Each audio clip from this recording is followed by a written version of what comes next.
रात के 3 बजे गांव के पुराने कुएं से अचानक एक अजीब सी आवाज़ आई, लेकिन वो कुआं पिछले 30 सालों से बंद पड़ा था।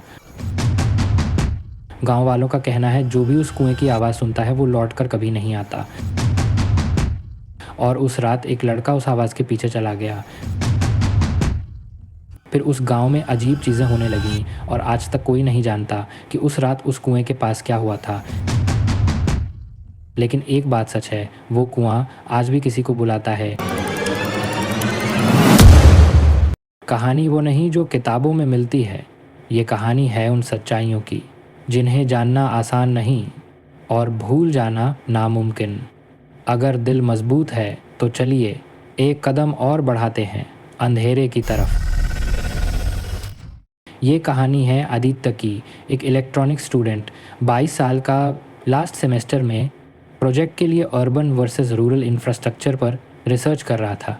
और इसी के लिए वो पहुंचा एक गांव, सज्जनपुर। आदित्य गांव पहुंचा, सब कुछ शांत था, हल्की धूप, मिट्टी की खुशबू और एक अजीब सी चुप्पी। उसका रुकने का इंतज़ाम गांव के एक बुजुर्ग दादा राम प्रसाद के घर पर था।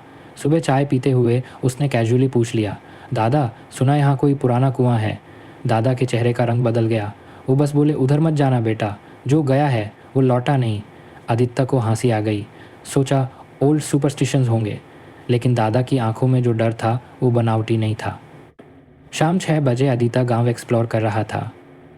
तभी उसे गांव से थोड़ा दूर एक सुनसान जगह दिखाई दी। झाड़ियों के पीछे जमी के बीचों बीच एक पुराना लोहे की जंजीरों से बंद कुआं, और उस पे लिखा था, इस कुएं को छूना मना है, ये जागता है। आदित्य ने फ़ोटो खींची, नोट्स बनाए और चला आया। लेकिन जाते जाते उसे ऐसा लगा कोई उसे झाड़ियों से देख रहा था। रात 12 बजे आदित्य सोने की कोशिश कर रहा था। तभी खिड़की के बाहर किसी के भीगे कपड़ों से पानी टपकने की आवाज़ आई। टप टप। उसने पर्दा हटाया, कोई नहीं था, लेकिन नीचे मिट्टी में गीले पैरों के निशान थे जो उसके दरवाजे की तरफ आ रहे थे। डरते डरते उसने दरवाज़ा खोला। कोई नहीं था, लेकिन दूर से वही आवाज़ फिर आई, आजा, सुन मेरी पुकार। अगली सुबह आदित्य ने दादा से रात की बात बताई। दादा ने उसे एक पुरानी कहानी सुनाई। 20 साल पहले गांव की एक लड़की चंदा कुएं में गिर गई थी, लेकिन कुछ लोगों का कहना है वो खुद नहीं गिरी थी, कुआं उसे बुला रहा था और उसने आवाज सुन ली थी। आदित्य को सब फेक लग रहा था, लेकिन दिमाग में अब चीजें बैठने लगी थी। उसी दिन दोपहर को उसने कुएं के पास साउंड रिकॉर्डर छुपाया ताकि देख सके कुछ है या नहीं।